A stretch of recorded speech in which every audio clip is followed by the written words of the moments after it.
we met on a blind date. I took her out to dinner first, and then we went to a club, you know, and she didn't look like she was having a good time. So I looked at her, I said, "You want to go home, right?" And she said yes. But then we went to go see Air Supply, right? A couple of weeks later. Yes. And that was a big hit. That was a disco scene. The first time I met Mary Jane was at a dance, and from the moment I spotted that girl, I wanted to dance with her, and I did. He was dating a girl that I was rooming with. She made the mistake of going to college, so I didn't think it was good for him to be alone, so we just started going together, and within 6 months we got married. I was kind of always secretly, you know, in love with Margi's sister. And so, you know, when I finally met Margi, and I met her whole family, when I finally met her, I just thought, wow, you know, she's everything Barbara, you know, is and more, you know. I got pretty excited, and I don't know, we really hit it off.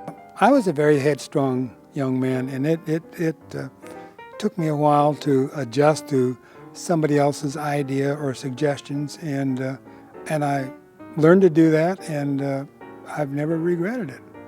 You probably couldn't find two people who are more different from one another that are married to each other.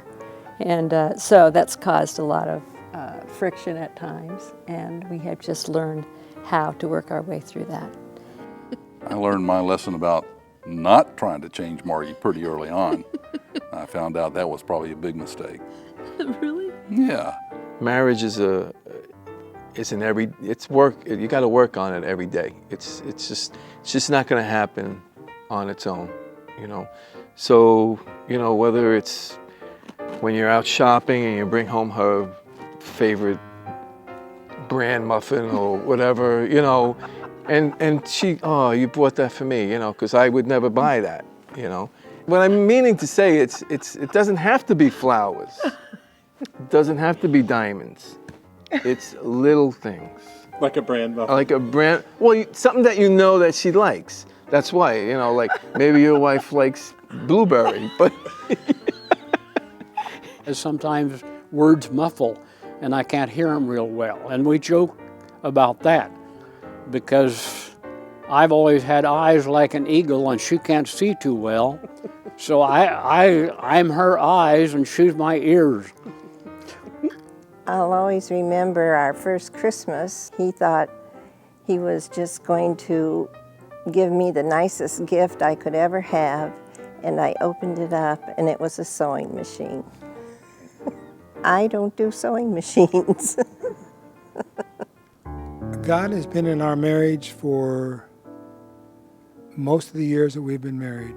That's been a very key, I think, to our relationship for years. What God has helped me become, I think, is directly a result of having Mary Jane in my life.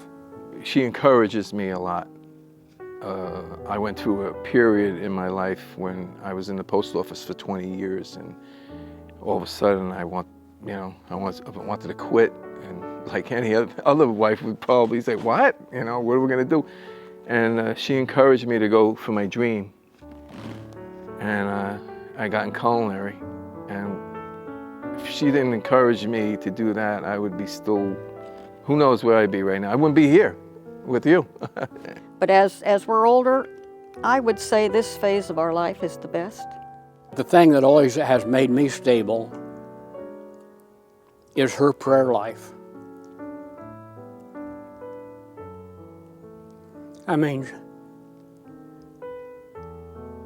she took God at His word and lived by it. Margi has given me lots of freedom and freedom to make mistakes. And at times I think some of the mistakes I made could have really hurt us in our relationship. But she's always been very supportive and has never let anything come between us and our relationship. Jim has been, for me, literally my greatest fan. And I have always felt his support. He's given me wise limits when it was the right thing to do, and kind of reeled me back in, because I can get way out there without those limits. And so he has done that as a dear friend of mine, and as a husband who really honors who I am. And so he could see, always has been able to see in me what was the best, what was God's best for me, and push me toward that and encourage me.